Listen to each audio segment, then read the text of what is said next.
Hey, what's going on, you guys? So in this quick little video, I'm going to be talking about landing meetings and the only way that you can do that while retaining your sanity. And this is a really important topic because, no meetings equals no sales calls equals no conversions and no clients and no money. So basically, my goal with this video is to just clear up all that bad information, help you guys out, show you the right way to do this, and just get you guys going. I've prepared a whole PowerPoint downstairs, so I'm just going to see you guys on my computer.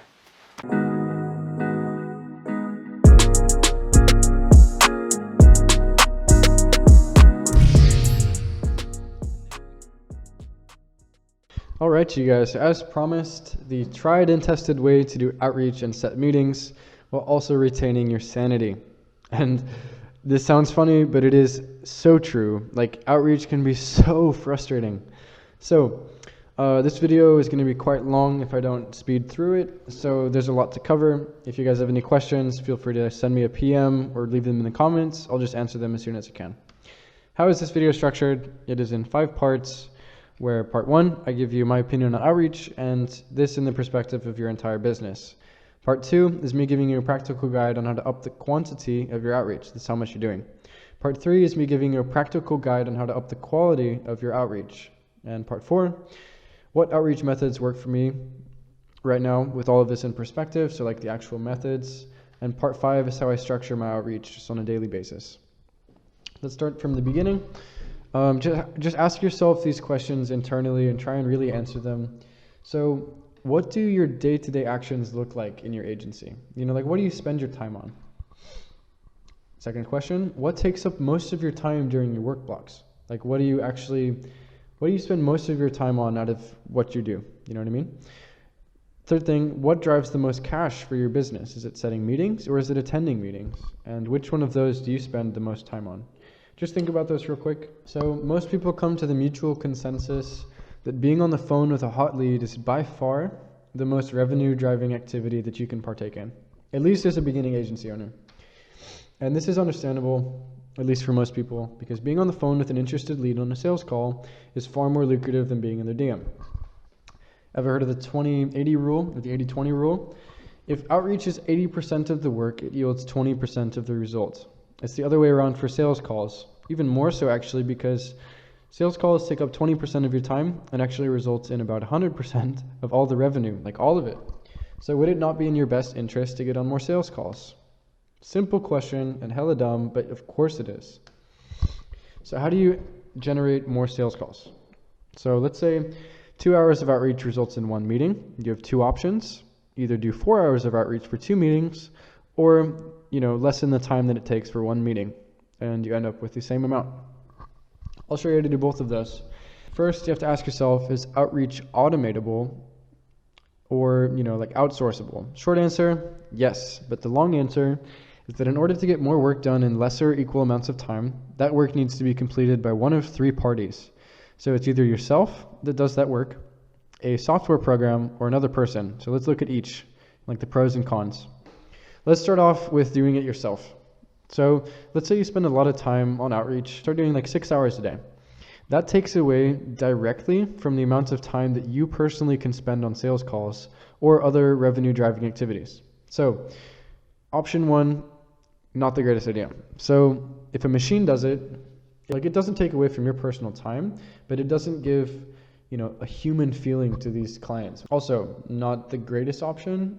Eventually, you must spend time setting meetings yourself if you use a machine, which takes away from your time to spend on sales calls. But if a team member does it, both problems are solved. He is the one taking the brunt of the work, and you can spend your time on more revenue producing activities. Does that make sense? So, how do you get a team member to do all of the heavy lifting for you?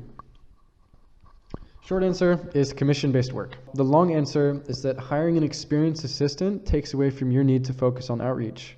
This enables you to sell the leads and make everybody money. Having a team makes everything so much more simple. This should, in the beginning of an agreement at least, always be done on commission to minimize risk for yourself as the business owner. If you're hiring an appointment setter, offer a high commission for any appointments set by the contractor so that they're more motivated. You don't want someone setting 5 appointments and then getting paid $50 and then agreement is finished. That's not the way we do this. So if you offer 10 to 20%, as I recommend, then most people are more than happy with that because they can make pretty good money. And why is this awesome? Well, you can hire as many of these people as you want without any risk. You don't need to worry about paying them until you've made money, and you will only make money if they're good at their job. So hiring a commission contractor is also a good way of testing the aptitude and the quality of that person. So more pros and some slight concerns that you might be having. What if they don't want to work for you on commission, you know? Well, just tell them that, hey, this is a way that you're going to prove yourself. And once our agreement is finished, you know, like once you've set at least one meeting that is turned into a client, like a paying client, then you're going to have actual job security by issuing a standard income and giving them a bonus structure. You know what I mean? Like a standard weekly fee for their work plus bonuses to give them incentive. Because, you know, commission-based work is great. You can make a lot of money with it, but it's also stressful because there's no like income security. More pros is that you still make a killing. If you agree to 20% of the total amount with your appointment setter, I recommend 10 though, and it's a $2,000 deal, you still walk away with $1,600 every single month. That is still better than zero, and it's more scalable because hint, hint, salespeople are also for hire. Another pro is that no entrepreneur has ever made an empire in a day or by themselves. So having a team not only gives you more credibility, but it gets more done faster. Having a team is just great, guys. And if you've not, you know, thought about this yet, it is my biggest recommendation. And this is how most highly performing entrepreneurs really work. So a cool thing about outreach, at least outreach contractors, that like outreach is no longer your responsibility if someone else is doing it.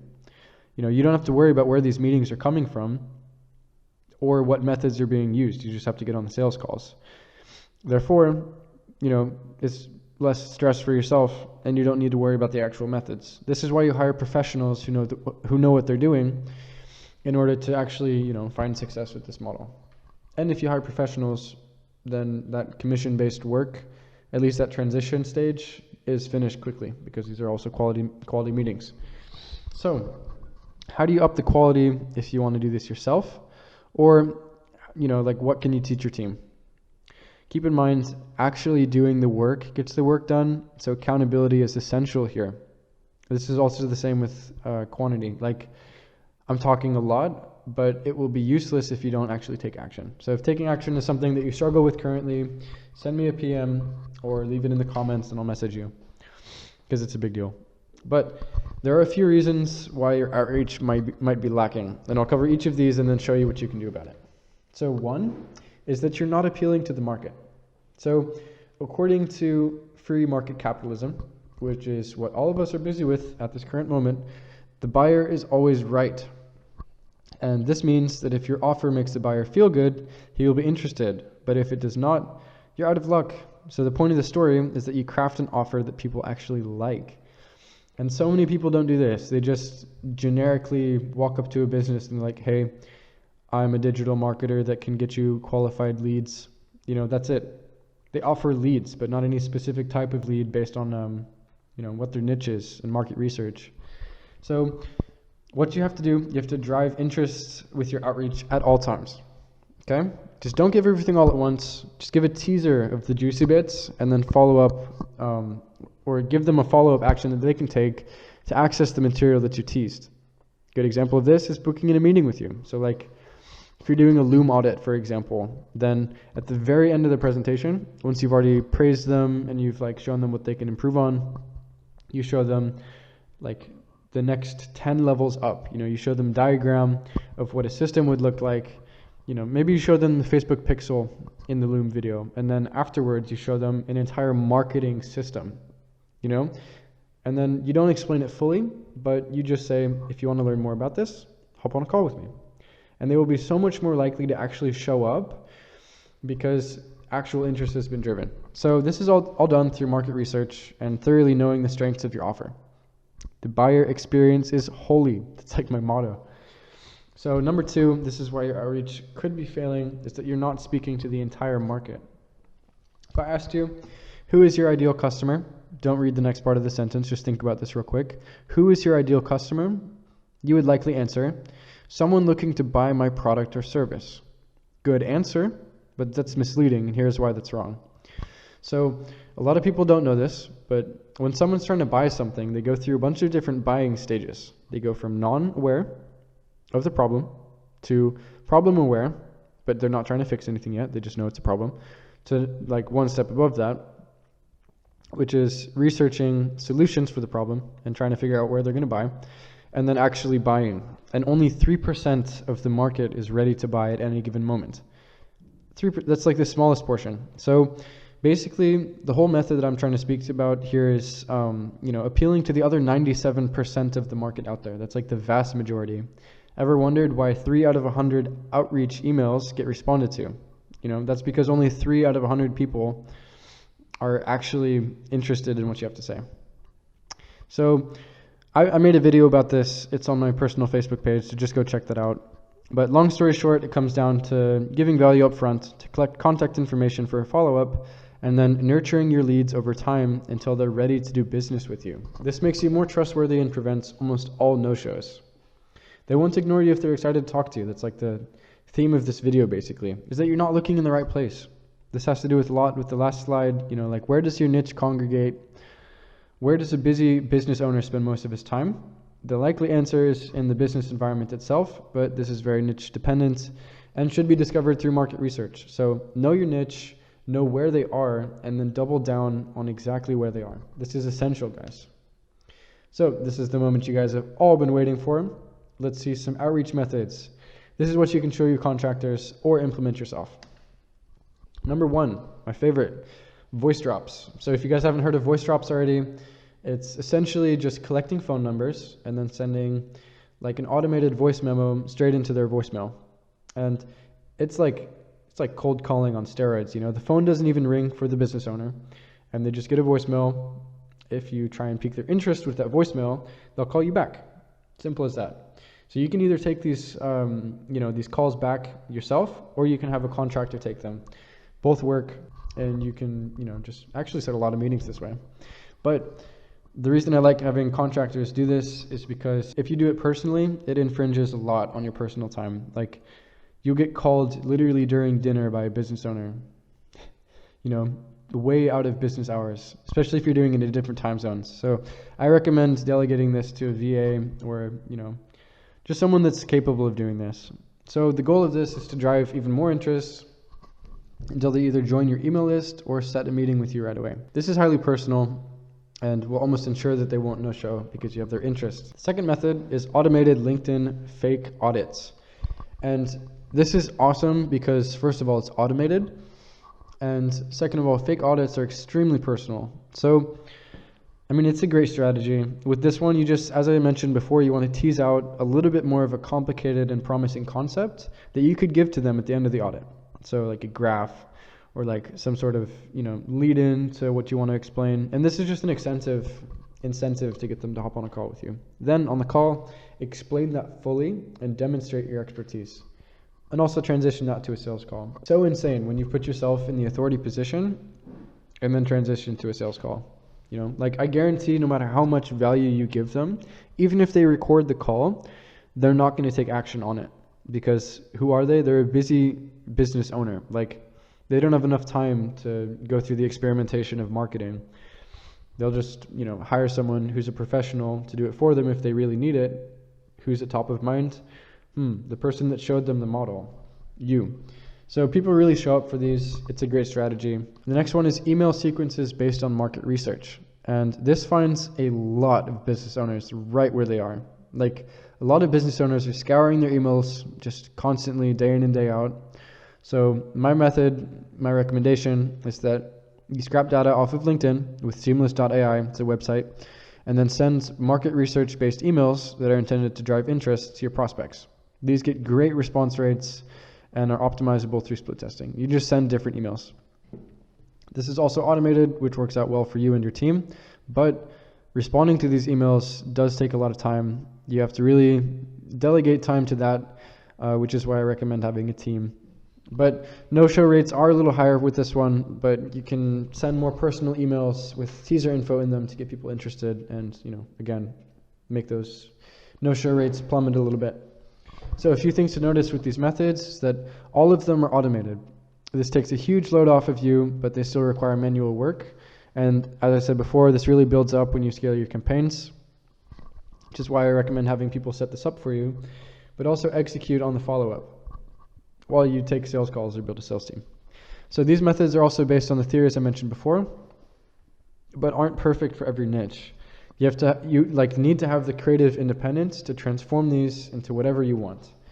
Like, no outreach method is out of bounds or off limits. Your judgment of what works and what doesn't is built out through experimentation and mistakes. So don't be afraid of making mistakes, guys. Just try different things. So these methods can be split tested and improved, so do so.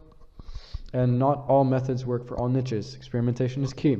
Just take that with you. If anything from this video, just take with you that experimentation is key. So how I structure my outreach, well, I personally don't do my own outreach. I work with, an appointment setting contractor with that business model. So my day personally would consist of training the contractor, letting him do his thing, and then taking the sales calls. But the contractor's day is basically just alternating between the three methods that I just shared with you. Coming up with creative and new and exciting ways to split test different variables, and then actually executing on them. Like creating high value content offers, as I mentioned in the other video that I suggest you guys watch.